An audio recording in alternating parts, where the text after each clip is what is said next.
Now let's move to the platform a bit. Like maybe we can start from the inventory management, because one of the biggest challenges is what we call the replenishment forecasting. So let's say from Pakistan to our Houston warehouse, somebody sends 1,000 units, because it's very hard now. Like you cannot send every month Yeah. shipments. It's better to send it even every 6 months, even maybe once a year.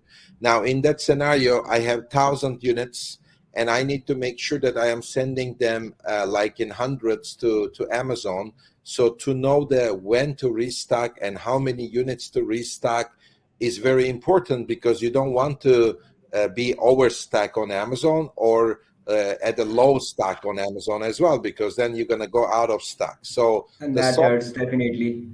software is helping with the restocking analysis, because we know the sales velocity, we know the seasonality and similar products, and the artificial intelligence engine is like calculating what should be like the forecast for the next 30 days based on the last 24 months of data, if the data is available. If it's not available, still there is last month data or last quarter data, which can help. It's not always the most accurate, but replenishment forecasting can help the sellers to save the time by 90% when deciding how many units to replenish, especially if Yeah. there is multiple Yeah, I SKUs. would sorry to cut you out. I would want to go more granular into the variables that you guys consider for inventory forecasting. So, for example, I'm a seller. It's been like 6 months since I'm selling, and currently I have a sales velocity of 1,000 units per month.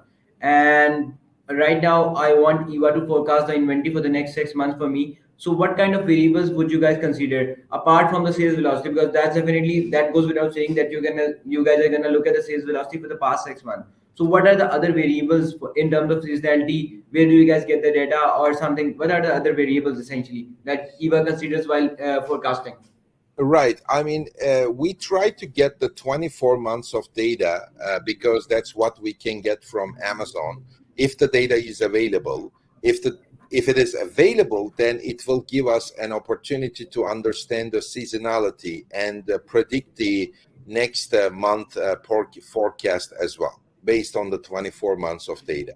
Now, if data is not available, we take it from the customer directly, obviously. I mean, and also we have the inventory levels and similar products. Like we look at the similar products on Amazon when we do the replenishment forecasting. That's kind of like trying to create some similar products sphere. Like, maybe there is one product and there is like similar products and how they sell, because we look at the bestseller ranking and and how many units it's sold on Amazon. Typically, we have some ideas about like similar products and how they sell. So as a combination of everything, EVA gives a recommendation, but the good thing is the recommendations can also be updated by the user manually. So that's why I say 90% of the time and 90% of the work is saved by the time is saved, and then there is 10% always to check if there is anything needs to be added. Like for example, also EVA checks if the item was out of stock for 10 days, because that will kind of manipulate or change the sales velocity or the average sales. But actually, it's an out of the stock situation, so EVA also incorporates that into the calculations as well when the item was out of stock, so it removes that times two.